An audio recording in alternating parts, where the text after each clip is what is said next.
乌克兰总统泽连斯基当地时间周三以视频方式就俄罗斯在乌军事行动向美国国会参众两院议员发表讲话，呼吁美方给予乌克兰更多军事援助，以及对俄罗斯采取更严厉制裁。随后，美国总统拜登宣布向乌克兰提供额外8亿美元的军事援助，其中就包括100架弹簧刀爆炸性无人机。这种无人机能进行自杀式攻击。此外，拜登还在接受记者采访时称俄罗斯总统普京是战犯。对此，俄方表示，拜登的言论是不可接受和不可原谅的。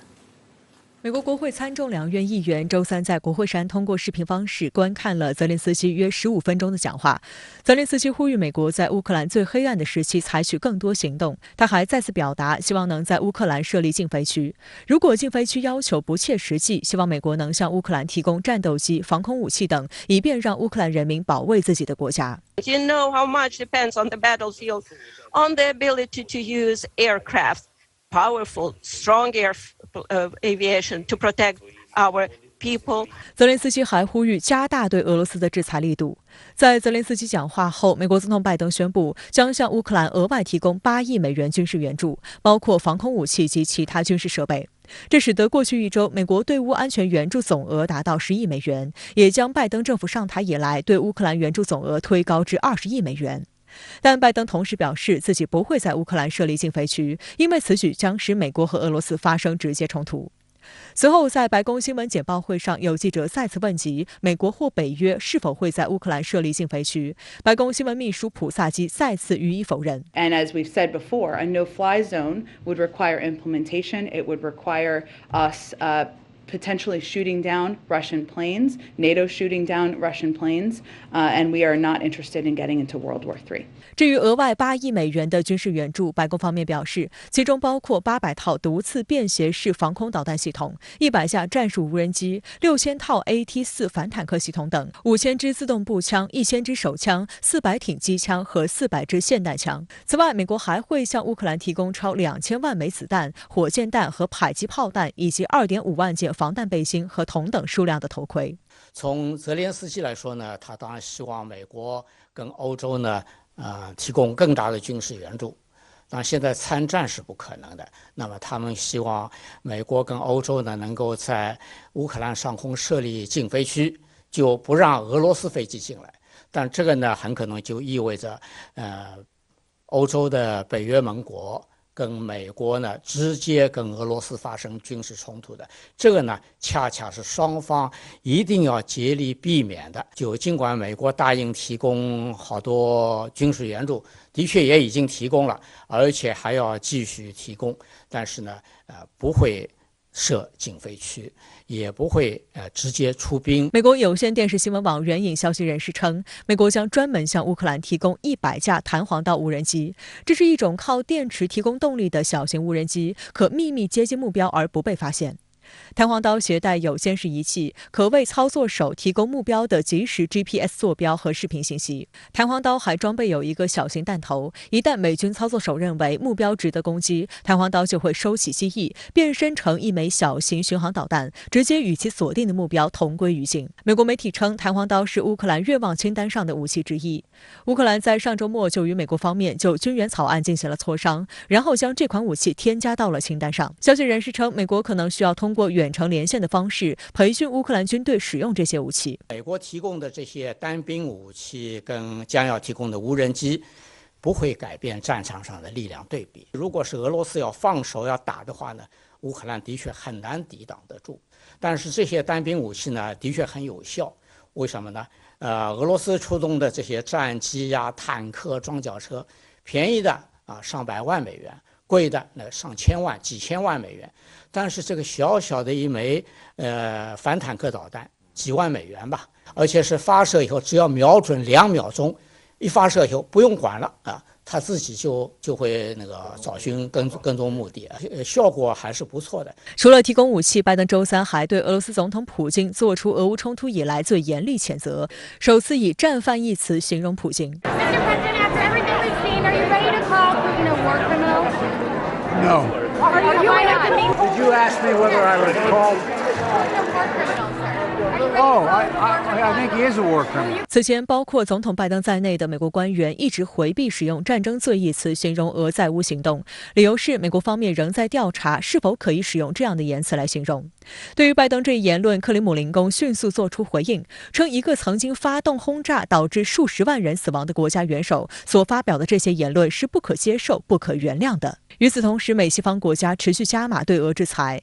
不过，俄罗斯总统新闻秘书佩斯科夫表示，俄方对拜登实施制裁，并不意味着拒绝进行高层接触，在必要时可以恢复接触。就在周三，美俄进行了俄乌冲突以来的首次高层接触。白宫官网发布的声明称，美国总统国家安全事务助理沙利文与俄罗斯联邦安全会议秘书帕特鲁舍夫进行了通话。沙利文在通话中敦促俄方停止攻击乌克兰城镇。俄罗斯外交部发言人扎哈罗娃周四称，俄罗斯和美国之间目前没有任何积极的谈判进程，只是就个别问题进行接触。美俄之间呢，尽管现在已经关系恶化到冷战以来的那个最严重的程度了，制裁呢已经到顶格了，但现在那个两个国家还需要防止的最后一点就是避免因为偶然的事件引发两个国家的直接军事冲突，升级为核战争。大国政治博弈之下，全球能源安全和经济承受巨大压力。近日，国际能源价格剧烈震荡，各国纷纷采取措施，试图减轻能源价格波动对经济的影响。与此同时，美英等国接二连三宣布限制进口俄罗斯石油。俄罗斯副总理诺瓦克警告称，西方放弃俄罗斯石油将对世界市场造成灾难性后果。俄罗斯国家能源安全基金专家伊戈尔·尤什科夫预测，在最糟糕情况下，国际油价将上涨到每桶150至200美元。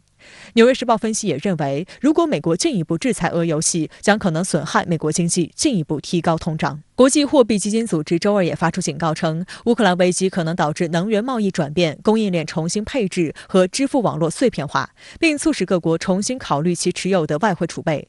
这会从根本上改变全球经济和地缘政治秩序，进一步增加全球经济碎片化的风险。相关话题来连线特约评论员管瑶。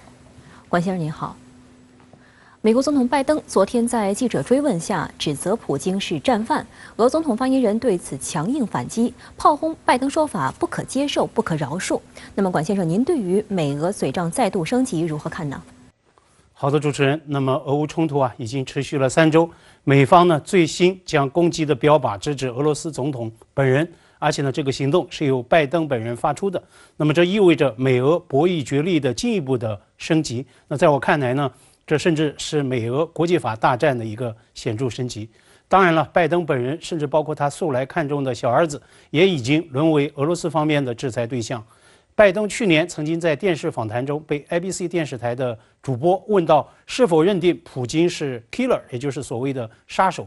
那么拜登当时呢就曾做出肯定的回答，I do。那么这所谓杀手标签一出曾经引发美俄的外交战。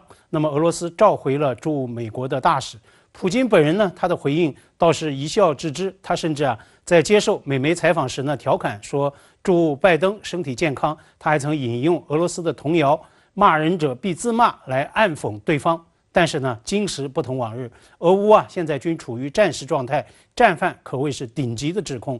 更何况呢，指控对象还是一国的元首。而且呢，我注意到美西方正在外交、经济、金融、舆论等等多个战场对俄罗斯极限制裁、极限施压。那么这些国家也都是高度协同，几乎在用同一个声音在说话。英国驻联合国的使团昨天发推特指责俄罗斯在乌克兰犯下针对平民的战争罪。而在1周之前呢，美国副总统哈里斯访问波兰，被记者问到会不会在乌克兰搞战争罪行调查，那么哈里斯的回答是 absolutely， 是绝对会。那么也是在同一天，美国驻联合国女大使格林菲尔德接受 BBC 采访，她呢直接指责俄军在乌有平民攻击行动，这呢已经构成了战争罪。所以这种态势已经再明显不过了。在外交、舆论、金融、能源等等诸多的战事之外，美西方呢也正在开辟国际法律战的这个新战场。一个重要动向就是国际刑事法庭的一个法官卡里姆汉昨天呢和乌克兰总统泽连斯基进行了在线会晤。汉呢就扬言正在寻求授权展开战争调查。所以我认为美方这一波次的战犯战争罪指控正是针对俄罗斯国际法大战的凌厉的炮弹。我们也看到，面对攻势，俄方呢同样是在顶格回应。总统发言人佩斯科夫昨天在接受俄官方通讯社塔斯社采访时呢，火力全开，猛烈抨击拜登的言论不可接受、不可饶恕。那么这番指责可谓是空前严厉。佩斯科夫炮轰拜登领导的美国，恰恰是在全世界炸死成千上万无辜民众的罪魁祸首。